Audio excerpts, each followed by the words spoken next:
Okay, during our last session, our 13th session. Funny that it was the 13th session because it was horrible luck. Not even luck, just overall horrible. Things started off, Nick was away, so Dave agreed to control Coltaine. Things started off well with Autumn dinging to level 2 after XP was awarded. You guys then found a coin-filled chest. There was hundreds of coins in there, so again, things started off great. You took an extended rest in Balgron's bedchamber. You then realized 6 hours later that you left Splug by himself in a dark closet. After retrieving him, you guys proceeded beyond the secret door that Zacsarrd had found, and made your way to a room that had been partially excavated. Here and there, remnants of the original floor stood like towers protruding from a 10-foot depression. And massed in the corner of that room, you found Balgron, the torture room goblin, that guy that just kept getting away, and 3 other goblins, as well as 2 of those little lizard-like creatures you'd encountered at the graveyard. Let's call them drakes. A tactical battle then broke out, with the Drogans taking cover and exchanging hurled javelins with the goblins. And despite suffering some minor damage, the party was faring really well. After a few rounds, John fell asleep, and Dave took control of Zacsarrd. That's probably when things started going wrong. It's not my fault! At least I have chicken! You have chicken. Oh! Nice. Alright, so Coltaine, controlled by Dave, in an uncharacteristically merciless act, killed the torture room goblin. Zacsarrd, at 11 out of 27 HP, refused to heal himself. As round 7 began, the goblins and the drakes all retreated onto a single platform, so you really had these guys on the run. But then Rekoj decided to press the advantage and engage the goblins in melee. And Zacsarrd still refused to heal himself. So it was on round 10 that Rekoj climbed onto the platform and promptly collapses under a hail of javelins and crossbow bolts. Coltaine then bolstered his allies, granting Zacsarrd and Autumn temporary HP, which Dave forgot to give to Zacsarrd. Poor Zacsarrd. By round 12, the situation was dismal. After an onslaught of attacks, Zacsarrd stood at 1 hit point, Autumn at 6, Coltaine at 14, and Rekoj could only fail 1 more death save before he was dead.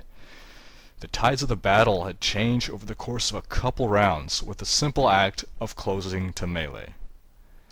Zacsarrd, in melee range, then prayed for a beacon of hope, provoking an attack of opportunity, which turned out to be a critical hit.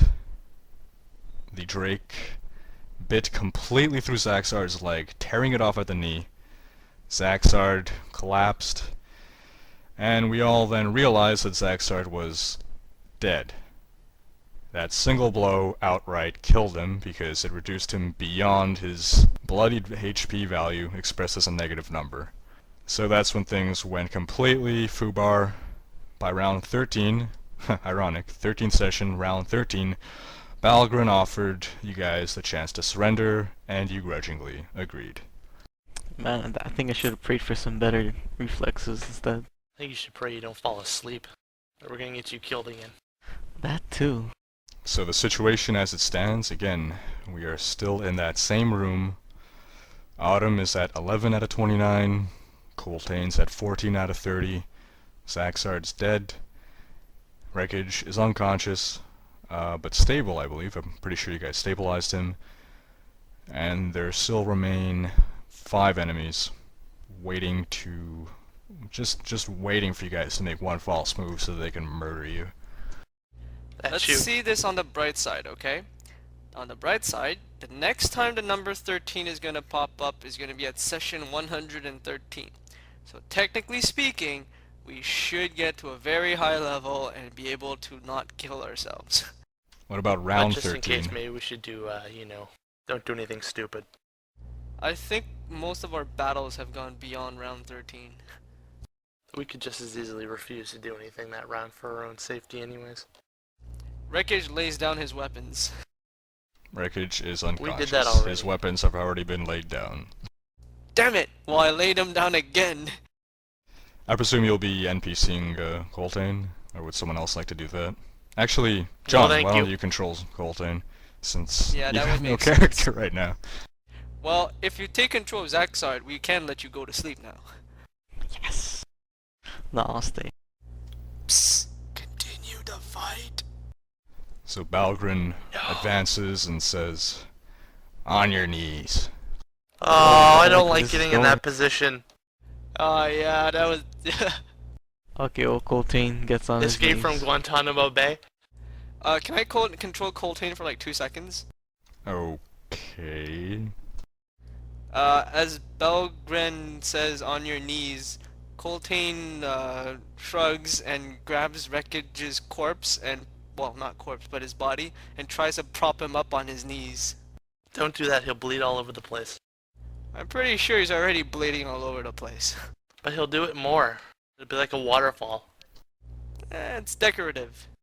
Okay, everyone gets on their knees. Fine. Alright, he then instructs you to face the opposite direction. Basically face away from them. Oh, thank God. Thank God. Yeah. Oh, wait, is he gonna bend this over? Okay, Coltaine faces the other way. And the last thing that Autumn and Coltaine feel is a swift hit to the back of their heads before they're knocked out. God damn it.